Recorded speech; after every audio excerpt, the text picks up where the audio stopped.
Hello to all you Spurs fans out there and around the world. This is the Heart Now Here Spurs fans podcast on a week when it's monumental both for the Spurs and for the Spurs supporters in us. We're on Tuesday. We're doing this live. We normally do it on a Monday night, but on this actual Monday night just gone, we were tied up in a good way. We was actually holding our first live event. It's myself, Lee Tarry, today with Kevin Dennis. We were with Matty Kerr and TJ yesterday. But Kev, you set that up, mate. You smashed it. Madden's Bar in East Finchley. We had the one and only Steve Perryman, who was on our 150th episode, but it was a sellout night. Absolutely fantastic, wasn't it?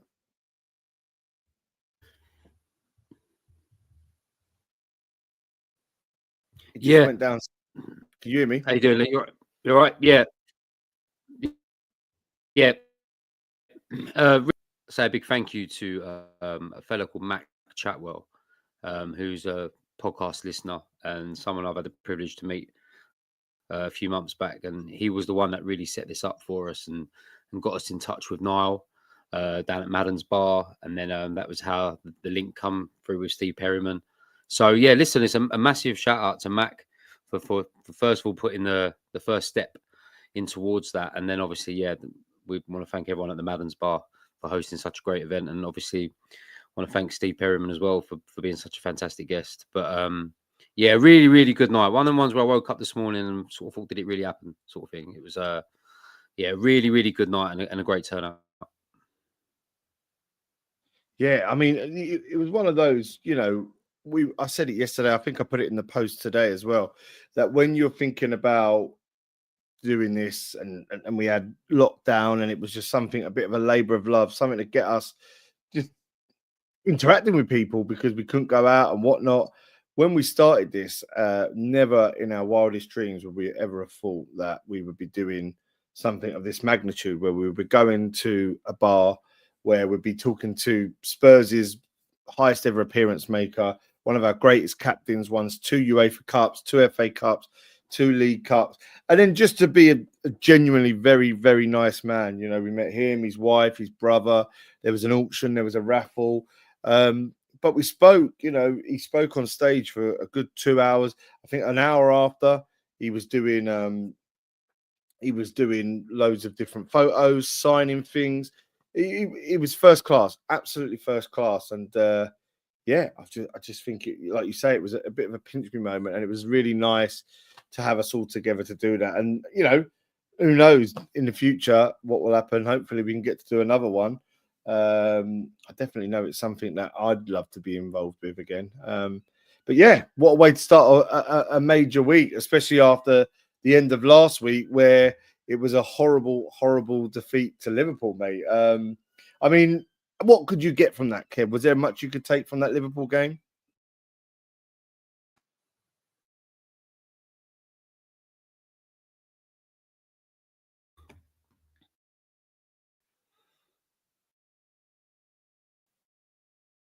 A game there, we sort of knew what we was going into. I mean, especially the hysteria around it, with obviously them winning the title, and obviously the way we're playing, and obviously thinking about Thursday night. So it kind of was how I thought it'd be.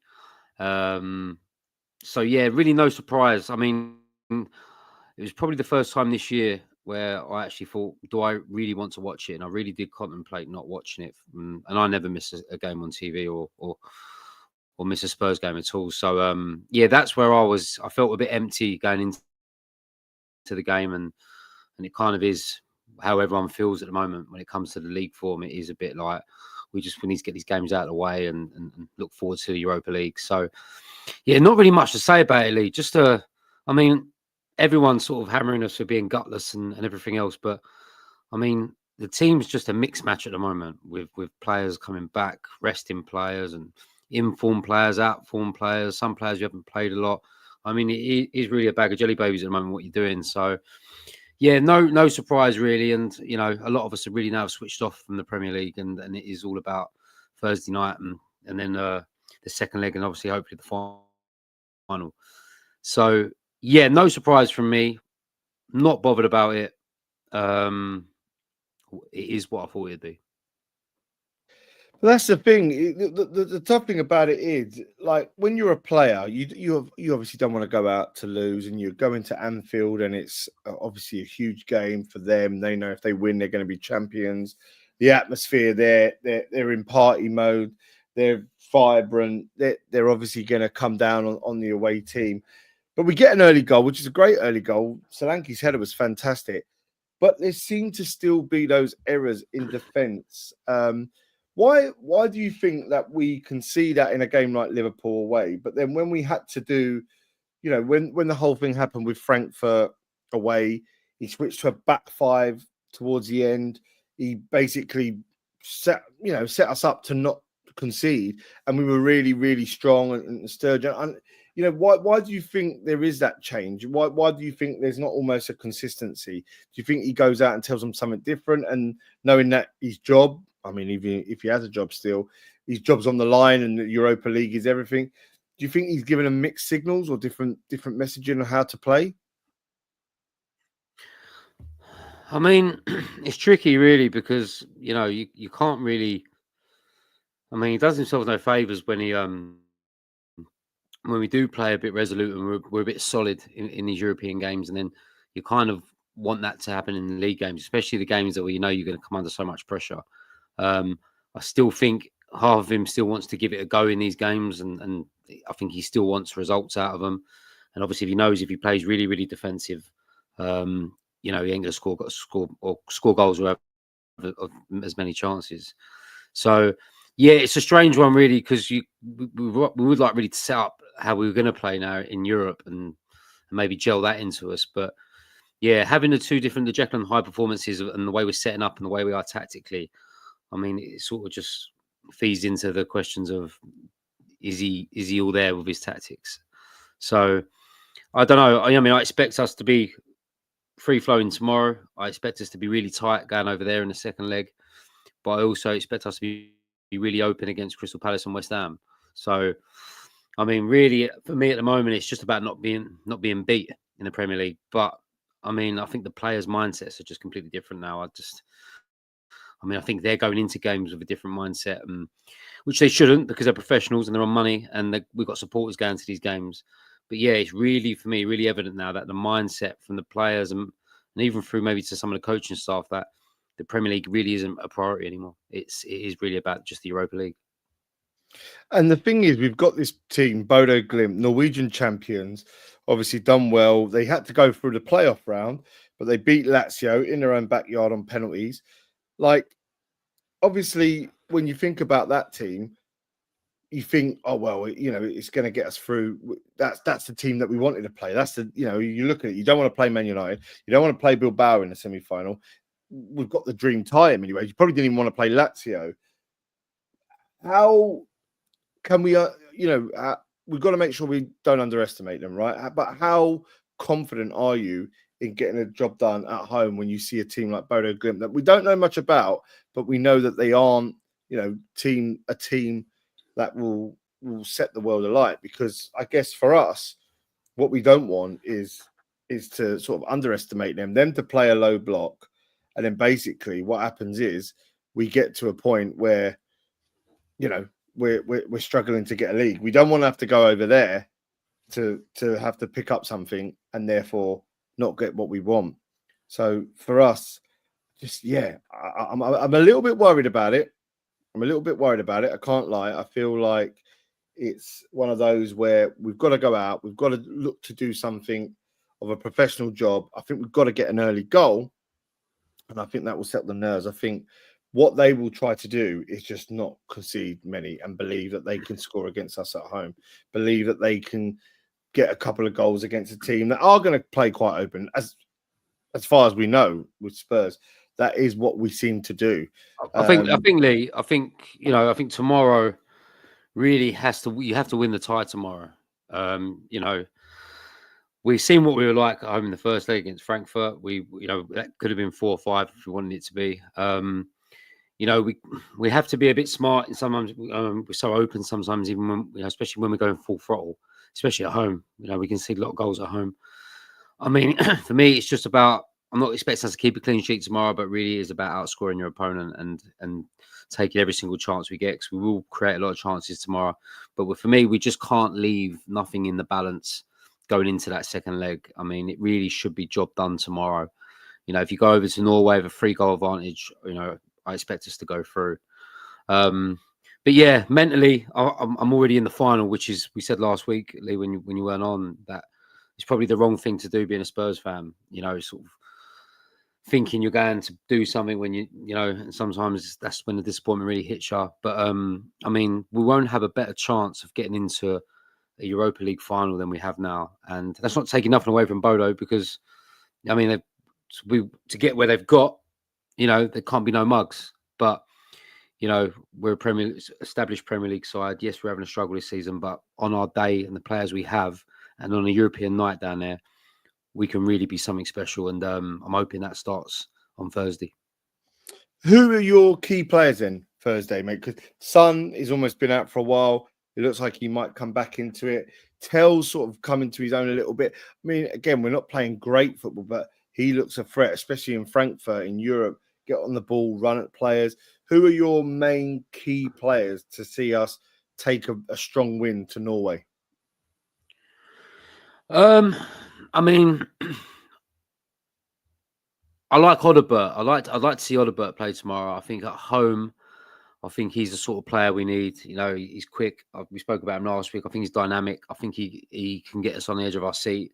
I think he's quite scary to as a fullback, to be up against him as a fullback. So, I mean, I'd like to see him tomorrow. I mean, I'm expecting them all to perform really. The two boys at the centre halves will be back. I mean, Vicario can get his kicking right tomorrow and get his passes accurately, not play under pressure, we'll be fine. The centre midfield is probably the one where it can be quite chop and changed, and find a bit of consistency in that. I mean, I could probably see Bergvall playing tomorrow, just because he's bags of energy. He's up and down, loves a tackle. It'll probably be a sort of game tomorrow. But yeah, I mean, whoever he puts out really should perform tomorrow. I mean, for me, there's only a couple of, maybe 2 or 3 players that I just think probably not fit to play at the moment. They don't have a right to be anywhere near it. But even the players that have come in over the last couple of games, I've been really impressed with Ben Davis. I've been really impressed with Kevin Danso. Tell has slowly crept on the last week or so. To start showing what we wrangled for to get him. So, I mean, it's a night really that's, if you have had a bit of a stop-start season, it's really a night on Thursday to really light your season up. And listen, they're playing for places in this final as well if we get there. So if you can put in a good shift in these next 2 legs, you might have a chance of playing in the final. I mean, that's got to be the mentality. Some of these players are in, out the squad, especially in the midfield part, the wide players. So somebody has to make that spot their own. I'm looking forward to seeing Kulu back tomorrow properly. I mean, I'd like to see him. I think he's got a right to run the show tomorrow if he wants it. I think he's still a bit rusty, but it's another game where I think he could really take control of. So yeah, because we're at home first, I'm really expecting us to blow him out of the water. But yeah, it's Spurs, so you never know what you're going to get. But ideally, I can't. I'll be very surprised if anyone doesn't think that we're going to get a win tomorrow, Thursday. How important is an early first goal, do you think? Yeah, I think you've got to set the tone from the off. I mean, we always say it. I mean, there was a time with Spurs when we were starting the game, the first 10 minutes, we were ruthless and we were at teams. That's kind of drifted off a bit. And nights like this, you need to set the tone and you need to let Bodo know what they're in for. And but going too mad forward sometimes can leave you vulnerable at the back. So we do need to think about that. Our fullbacks will bomb on. We do need them to get back in. Have been a bit guilty of not doing that recently. So, I mean, I just hope they don't get too carried away and just go completely mad, because we do need to still be a bit savvy. But yeah, I mean, I'm expecting it to be explosive tomorrow. First, I keep saying Thursday. I've got my days wrong because I'm you know what it is. I think it's because we went out for a drink last night. I don't go out on a Monday. I'm actually all done for. But yeah, I'm really looking forward to the game. I mean, I'm not going to any more Premier League games no more. I've had enough of that. So these are my games now to really look forward to and go. So hopefully this one and the final will be my last 2. So 2 good games, hopefully. So, tomorrow we've seen the messages. I'm sure every Spurs fan's seen it. tifo, get in there early, create the noise and whatnot.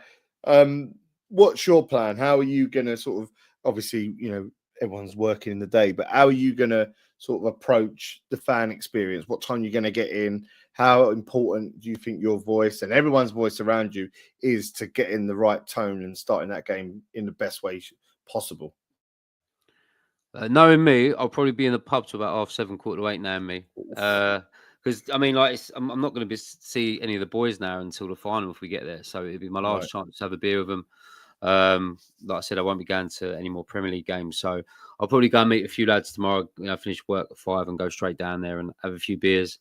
But yeah, my boy likes the tifo stuff, and they obviously do the light show and stuff like that. So he normally gets his phone out and starts sticking on his TikTok and stuff like that. So in that sense, I'll probably get in there a bit earlier. But yeah, I mean, it shouldn't need that really. I know they like to put that sort of show on, but it really just needs everyone at it and cheering every tackle. A bit of a cup final type, a bit of a derby type crowd.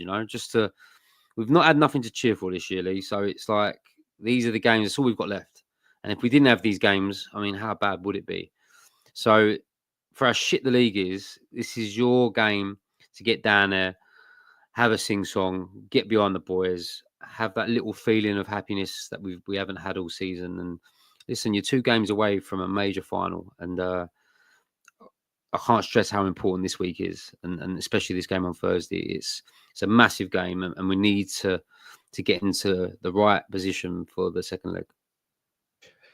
What was really interesting last night when we was doing the chat with Steve Perryman, he spoke about a couple of things. He said, look, Spurs fans, they don't take for no mugs. They're not stupid. They're, and they're hard work, and we are. We expect a lot, but we give a lot when we get that. And he said about a moment in that Anderlecht 84 UEFA Cup final. He spoke about a young player, Danny Jones, young black guy, to be fair, in 1984, who missed a penalty in that penalty shootout before Tony Park saved and we won the cup. And I went back and looked at that on YouTube today, and the crowd sung his name after missing that penalty. This is a key moment. This is a key moment because if they scored that, they're in the ascendancy. If they score their next penalty, we're level, and then the doubt creeps into Spurs. But the crowd sung that Danny Jones's name all the way back when he went from missing the penalty to the centre circle. Do you think tomorrow it's really important, if things don't start too well, that the crowd remain in that sense? Not tomorrow, Lee. Thursday. Thursday. Again. And I only had one Guinness. Oh, you still pissed from WrestleMania, you? I'm pissed off about that main event, mate. I'll tell you that, but that's another story. But yeah, are you one that will keep singing if we go one down early on? I mean, I'm watching the Arsenal game on the side here. They're one down to PSG as we speak. But it's one of those ones where do you think that it's crucial, even if it doesn't start well, to keep a vibrant nature from the fans? Yeah. I mean, I'm one of them that I'd only have the ump when the game's gone away from us, so I know it's over, or when I'm leaving there. I mean, while we're still in the game, I mean, I care for the club, the team so much, that football club, and I mean, I get annoyed with myself that I get upset with them sometimes because, like, they're everything to me, and it's like having a relationship. It's simple as that, and they annoy you and everything else, but no matter what, you love them. So yeah, I mean, I don't know how much of that fan base in that stadium is like that now. I mean, I think when you say about Danny Thomas missing that penalty and going back, I mean, I don't think there's that kind of. I think society's changed. I think people have changed over the years, the generations. I just don't think the people are not as united as they used to be. I think everyone's got their own separate agendas. Everyone's so different nowadays. And I mean, like, listen, everyone can have their own opinion. But I just think Matt's right when he says it. We have such a negative fan base. And I think social media is a massive drain on that as well. And some of the shit some of these players read and everything else. I mean, journalism. I mean, Ange said it. It feels like there's a narrative out there that everyone wants Spurs to foul. And they write things for Spurs to foul. I mean, it's just a different world, Lee. Like, I mean, when I'm listening to Perryman last night, I'm a nostalgic person anyway, but like I just thought I'd love to have been a supporter in the 60s and 70s. You know, when football wasn't so opinionated, there wasn't social media. Everyone, you know, when someone have a bad game, they still sung their name. Like you just don't get that now. Everyone wants to dig everyone out, and I mean, I really can't stand today's world, and for a lot of reasons in the way people are, and I think it sort of filters onto to football as well, and especially my own team. And I sit around people now that I think in my 20s or 30s, I think I would have turned around and chinned them just for their opinions. But I mean, it is what it is. It's a different world. I mean, I'm a lot older now, and there's the younger crowd coming in. They're just it's just totally different to how we was when we were 20. You know, so I try and get on with it. But I mean, I can see why a lot of people have fell out of love of going down there, not going down there anymore because of the way we are. And I do think that, and I do think sometimes for how much they deserve a bit of stick, and they should get stick because they have always done since I've been going down there. But I just think they're too quick to jump on them now, and they don't really give players or managers a chance to sort of redeem themselves, and they hammer them, and that is journalism and social media as well. So yeah, I'm a bit softer with it all, really. Them a club. I don't like to hear them be slated and have the piss taken out of them by whoever it is. But yeah, it's really more upsetting for me when it's our own fan base. That really, after the first 5 minutes, you got people fucking jumping up, swearing, calling Andrew fat cunt and this and all this sort of stuff. And I just think, like, why are you even here? Like, why have you paid your money to come and just you know, from the first 5 minutes, just slag someone off and Johnson, you're shit. Johnson, you're fucking. You know what I mean? It's just I just don't know. I just don't get it. I'm just not like that myself. I mean, I'll have the ump when I'm on the train on the way home. I mean, I'll have my opinions, but yeah, I just think there's a different crowd down there these days, and sometimes it ain't all for the good, you know. It's weird, isn't it? Because you know, there's a lot coming out. A positive tonight. I'm sure you've probably seen it, Kev. Many of you seen it as we're going live. A couple of hours ago, it was announced that Bergvall signed a contract till 2031, which is fantastic. I think that's the kind of news that we want, because around that, there's also been this whole talk around we're going to probably have to sell to buy. There's not going to be much money. There's a lot of talk coming out the club. I think they didn't envision us being as low down as expected. We already know what ENIC are about. We've done countless pods about how they are and the way that they run it as a business rather than investing money. There was another thing that came out yesterday where since they came into the club at the start of 2001, they basically invested 5 million a year of their own money rather than what the club earns, which is I can't even think about that, about how they measure success and how they require, you know, demand a lot more or from managers or expect more. Yet really, when it's come down to it, as we saw with Pochettino, they've never really backed outside of what the club had earned in terms of it as a business. With all this chatter, and this is before we talk about Ange and where he sits in this, you know, is he gone regardless? It almost seems like it is. It seems like there's almost, you know, whether he wins it or not, he's gone. Like, how do you think we can stay focused on this game from a fan base, from players? How do we make sure we don't make this about we want Levy out or the Kulusevski Levy song or Ange hasn't got a clue? Like, is it easy just to go, right, let's fucking focus on this and beat Bodo? Do you think as a fan base, like you're saying, that we'll be able to do that? Do you think you would, that you'll expect that tomorrow and see that tomorrow, just a really strong atmosphere for the team and willing them on rather than we want Levy out or, you know, we want Ange out or, you know, you don't know what you're doing, stuff like that? Yeah, I mean, we all really, players, fans, we all just need to switch off from the shit that's happened. You're not going to change what's happened this year, and the more you dwell on it going into these games, the more miserable it's going to be. And you know, they need our support right now in these last two games, and we do need to be like that. But we really do just have to switch off from all the negativity, and what will be in the summer, whether that's certain players being sold, chairman going, manager going, whatever it is. It's not happening now. We've got 2 games to get to play till we get to a final. I mean, really, we just, if we can, just unite and all be on the same page for these next 2 games, especially in the Europa League. Which I think we will. I mean, White's okay, we're okay, but if we go 2-0 down in the first 15 minutes tomorrow, I'm expecting things to get toxic, and that's normally when you hear your Anges out and you leave. Well, not so much your Ange out, but you Levy out chance and all that when it's going shit, because people just want something to vent about. They're pissed off that we're 2-0 down, and we just have to. We want to blame somebody. I said that the other week. We're always, as a fan base, Spurs, when it ain't right, we're always looking for someone to blame. But when it's going good, it's going good. But when it's going bad, it's the manager's a fat cunt. Levy's a fucking tight bastard. He's shit. This player's shit. He don't want to try no more. He wants to go to Real Madrid. I mean, it all comes out. But when it's going good, it's going good. So it's just about everybody switching off from the league form, from the disappointing cup run we've had in both competitions. Well, not so much the League Cup, but the poor performance at Liverpool.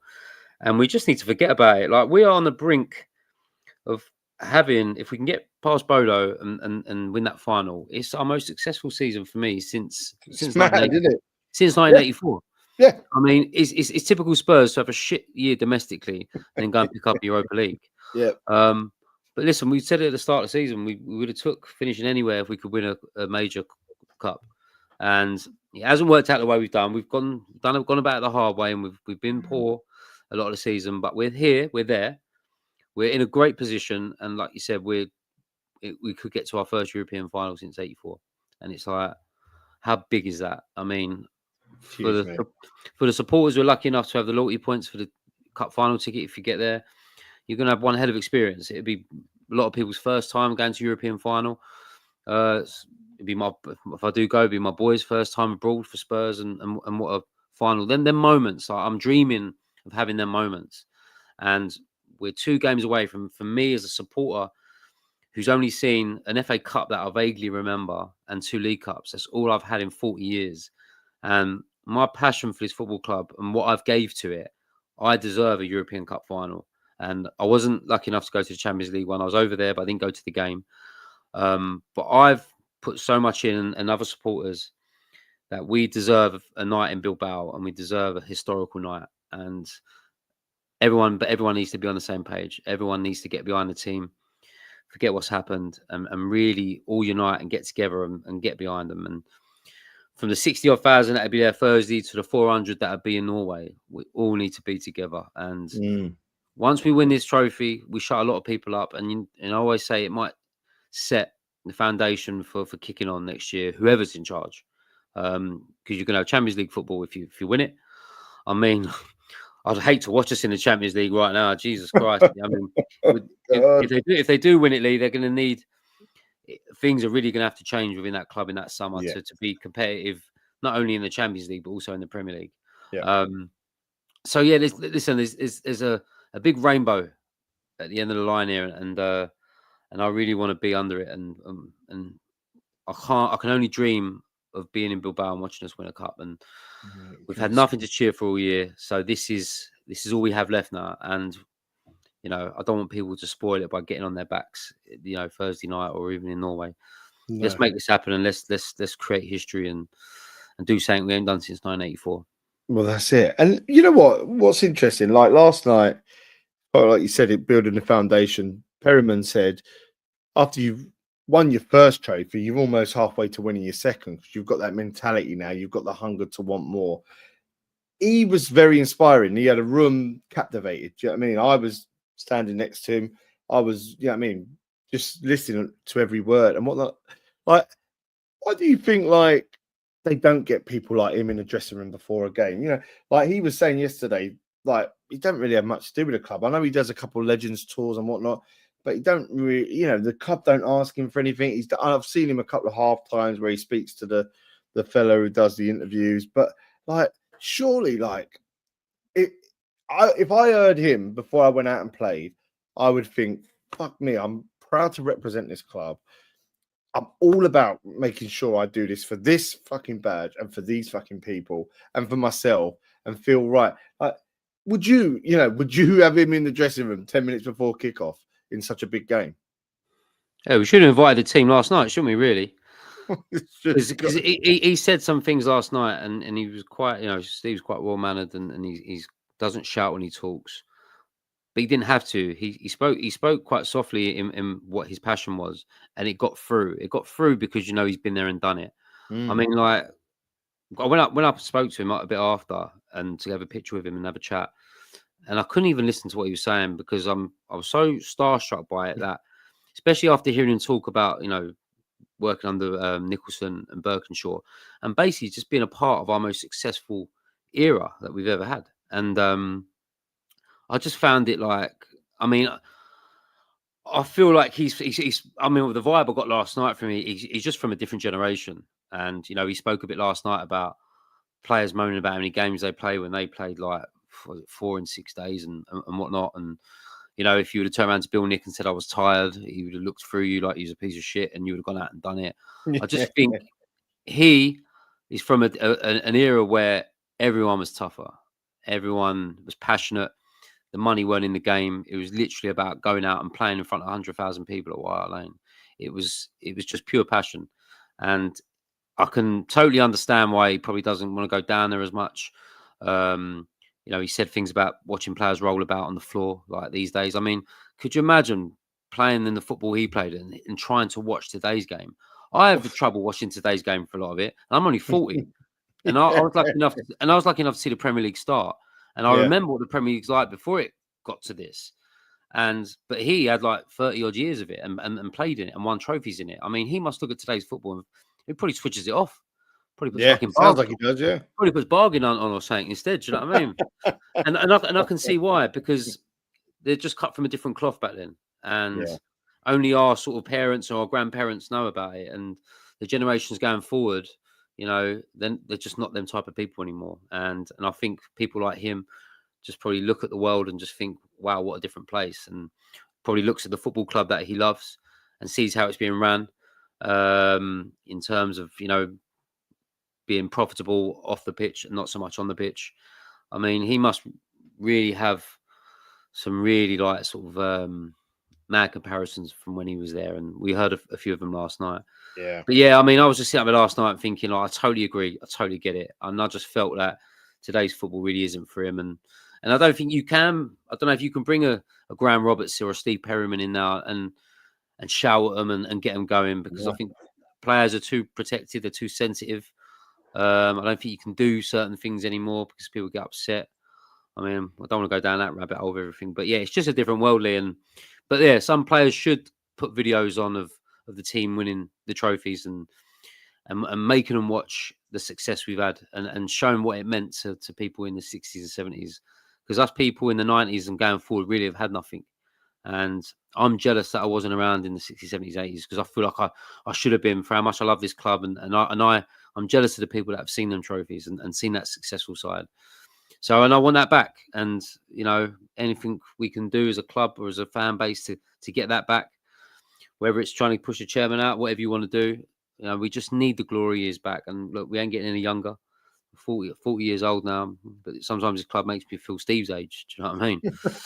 So yeah, I'm just like you, Lee, like every other Spurs fan. I'm just itching for success, and I just don't want things to spoil it. I just need the players and the club to get itself together and have the foundations which it's got to be successful. But we need to get it right on the football side. Yeah, and look, we've talked about the doubts. We've talked about what we need to do, the positives of it. Let's look at the positives. Let's look, we are a fans podcast. That's what we love doing, and meeting new fans last night who loved what we've done. And if it's your first time tuning in, we're so honoured to have you. You're talking about Bilbao. It could be you, your son Cody's first time going away. You've got to start planning it. You'd be stupid to do it after a 3-0 win. If God bless, tomorrow or Thursday. What's the plans, mate? What have you yet to put in action? How hard has it been? Is it how dedicated has it had to be? And what are the steps you're going to have to take to get to Bilbao? Well, yeah, I mean, Frankfurt burnt a hole in my pocket a bit. Do you know what I mean? And then obviously, it looked great, mate. By the way, the bloody photo on the thing was fantastic. It was fantastic. Probably my best European trip to date. Apart from the first one, which I'll always have fond memories of, but this one was right up there. And yeah, you go through and you're sort of planning. I mean, we was never going to go to Norway a lot because high loyalty points. Obviously, not many supporters. Plus, you're also thinking about your Bilbao spending money as well, and Of course. flights and everything. So, yeah, I mean, there was a plan to wait until the first leg was finished to start booking. But if we do hammer them on Thursday, you ain't gonna have a chance of getting out anywhere. So Yeah. we took the decision we booked quite cheap. We booked a flight going from Stansted to Murcia All in right. Spain. Yeah, Yeah, yeah. I can give it away now because I've booked. I didn't want to talk about it, but now I've booked it. I'll spill the beans.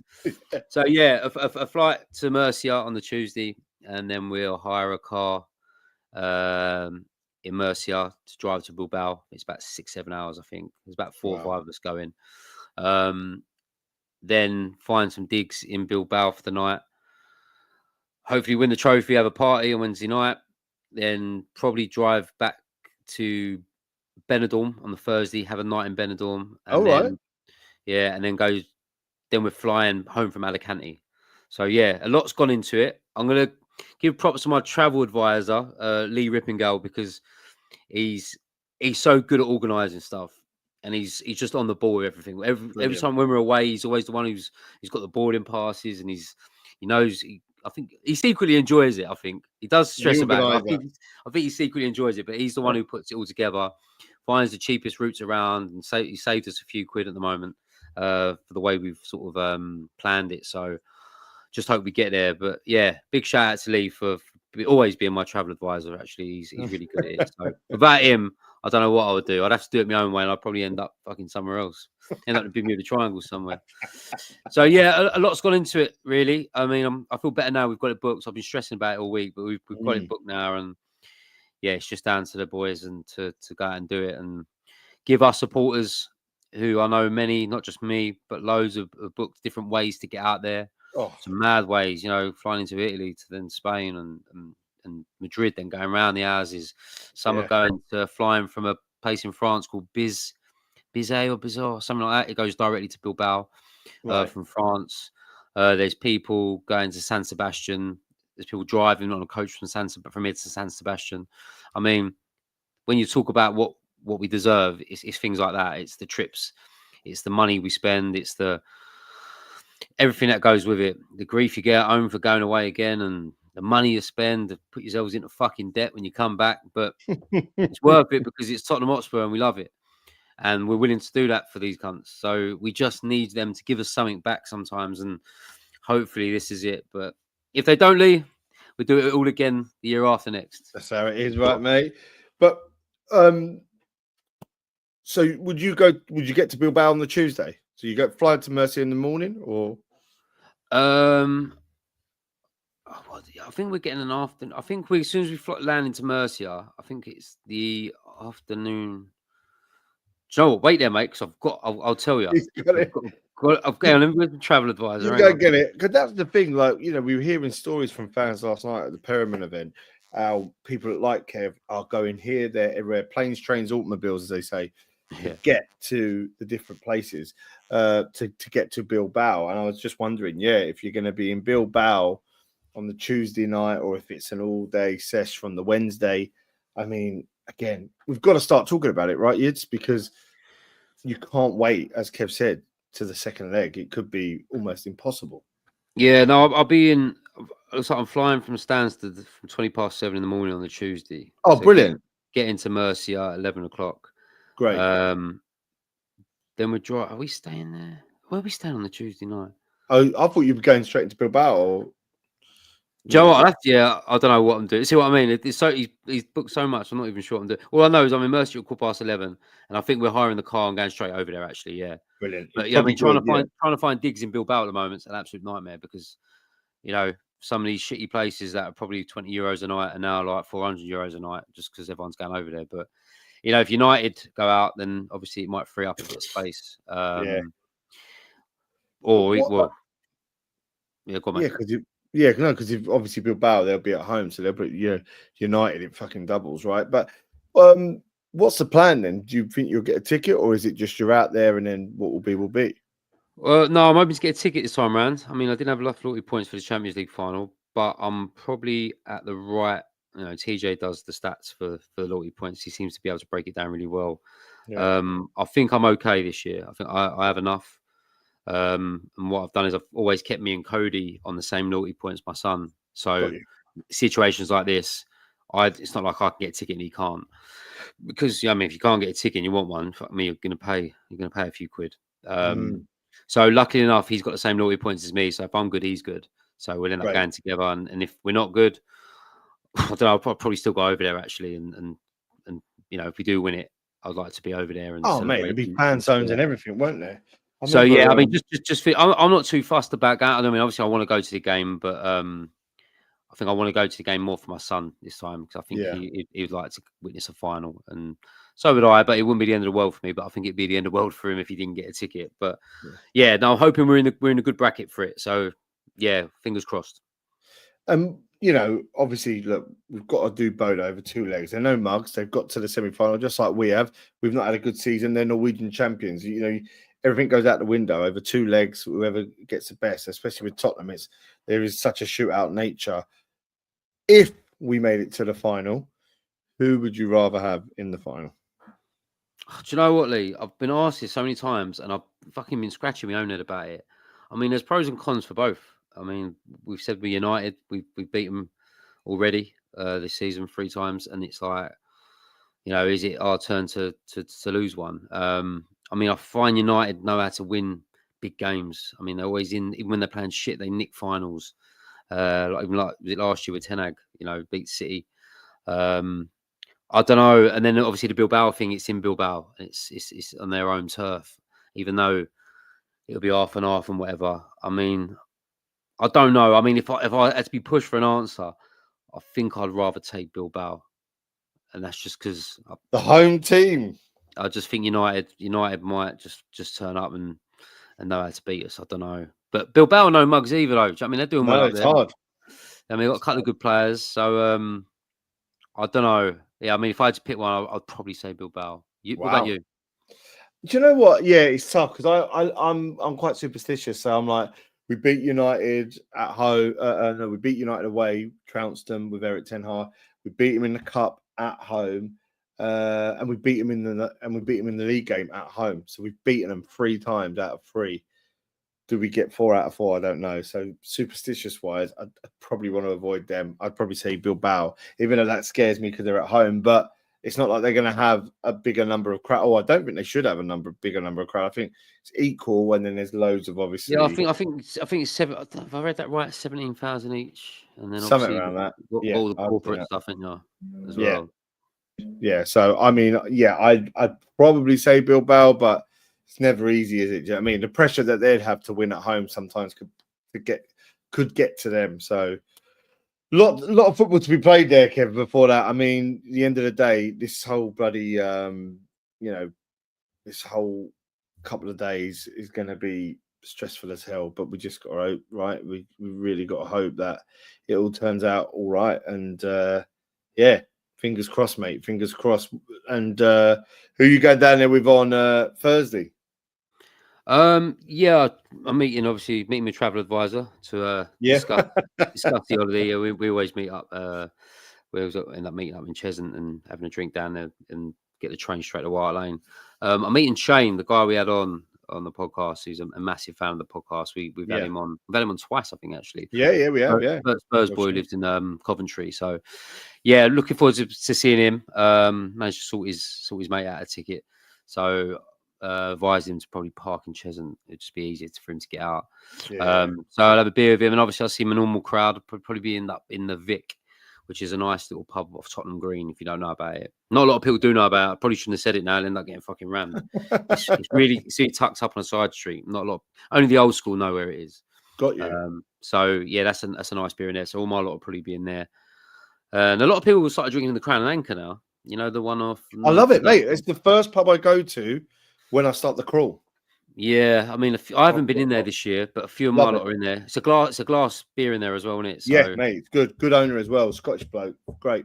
yeah, I might nip down there. I don't know. It depends where mine are. I'll either be in there or the Vic. So Yeah. yeah, I'll have a good few hours of drink before, and yeah, I wake up with a nice headache on Friday. You off Friday or you working? No, I'm working. I'll tell you what, mate. I drank about 4 or 5 pints last night. I woke up this morning, felt like I went fucking clubbing. I mean, I think it's just an age thing. How I drunk for 2 days Mate, in Frankfurt, I don't know, but mate, I had about 5 pints last night. I felt fucking terrible this morning. mate, it's bad, isn't it? Age, I think it's age, isn't it? It's age. It is, because when I was away, mate, when obviously I went to WrestleMania, you're in Vegas, you think, right, everything's there, the lights, all that. I just got back. I was in bed most nights about 10:30. We went out. I love the day drink. I love a day drink now. So when there's a 3:00 kickoff, I love a day drink. That's definitely an age thing, because I like the day drink now, and I like drinking, then coming home at 8:30, 9, and getting a good night's kip the next day. But you see, that's why, there's been I know it's a bit off topic, but there's an influx of day pies, over 30 day clubs now, where they go from 2 till late. It's about 10. And they're popping up everywhere. I've seen them they're in Hartford. Hartford, I see that one in Hartford. And they're so popular because really our age group are still wanting to go out. They just don't want to go out at 11 o'clock at night and start then. Or you know the thing is, do you know why I don't want to go out at night anymore? Because everyone is fucking young. Oh, mate, it makes you feel your age, and it's like you go into, like, especially up in my way in Hartford, you go to a place like a Cinnabar or something. And you feel like you're someone's fucking dad, like a granddad. Like, you feel so old. I mean, there's not one receding hairline in that place apart from mine. There's no crow feet on anyone. Everyone looks fresh. And I'm thinking, yeah, I'll come out of here. I'll go down the what's the other one called on the corner? The Stonehouse, not Stonehouse. No, the pub. White Hart. Yeah. I mean, something like that. That's a bit of me these days. This is why I love going out for Spurs still. I mean, because I don't go out at night no more. So Spurs is my day drink, and I really enjoy it. So definitely 30 years older than I am in my mate. But those day parties, they'll bring you back into. Yeah, we'll have to do one, Lee. We'll have to do one in Hartford. Let's do it. I'm well up for it. Now here, Christmas party at day party. They are bloody good. Do you know what we do? We do need to. I mean, a lot of people message me on the pod about it and on WhatsApp and all that, and they say to me, "You should have you need to do a Heart Now Here drink up. Like end of season. Really create it as an event and get everyone down there. Sort of go in between somewhere where a lot of people are. And I think we should do it. I mean, we do meet people on nights like last night and Jamie's fight. But it'd be nice just to get everyone down in one spot who likes the pod and have a big drink somewhere. That's a great show, mate. Yeah, I think I'm going to get it going, Lee. I think I'm going to do that out there for the end of the season. I think. Yeah, let's do that. Maybe June time. Yeah, that'd be perfect, mate. It'd be a nice tide over. It'd be a day drink, though. Tell me about it, mate. Starts at 12 o'clock. Finishes at 5. Gives me that magic mushroom spray again. I'll be out till 2 in the morning. But no, Kev, enjoy Thursday, mate. Thanks again for Monday. Thanks again for everything that you've been doing. That I know there's a lot behind the scenes. No, Lee, listen. Don't thank me. And we said thank you to the guy who organised it, but I think me, Matt, and Teach both said last time we said you on the group chat this morning. It was a bit of a small stage, and we didn't feel like we could all get up there. But obviously, you took the gig and went up there with Steve, and I thought you'd done a really, really great job. And cheers, mate. And we know how good you are at it, and how great you are with people, and that is your niche. And I think you made the night better for everybody with the way you conducted it and everything else. And same as you do with the pod, mate. Fucking hell. Cheers, mate. That's very kind of you. Yeah, no, I've missed it. I mean, don't get upset, Lee. I'm just giving you your flowers, mate. And cheers, mate. I'll take that. Yeah, we all do our bit. We all do our bit, mate. But 100%. You really done it really well last night. Cheers, mate. And that's why it's great to do. I mean, I've been off the last few weeks, being away and whatnot. I've been off for 4 weeks from work because I've been there 10 years, so they give me 4 weeks off. So that's why. Yeah, I thought last night at one point, if Steve didn't stop talking, I thought you might have stunned him at one point. Because you've been to WrestleMania for a 5th week. RKO'd him in front of his bird. He ain't listening to this, right? I hope not. Sorry, Steve. Either that or his brother. No, right. Okay, right. We're off. Thanks very much, Kev. Enjoy Thursday. Let's hope that when we talk next week after West Ham, I mean, West Ham is almost a game no one's thinking about at the moment, which is weird, but we'll come across that next week. The main game is Bodo. Let's all get behind the team wherever you're watching it, whether you're in the ground, whether you're in the pub, whether you're at home with all your mates or on your own with your missus, whatever. Let's get behind the team and let's hope that we see people like Kev, Cody, Lee, all in Bilbao, living it up and having the best time of their life. So, Kev, all the best, mate. Thanks for everybody for listening and being on the live. And we will be back after this weekend. We'll see you next week. Come on, you Spurs.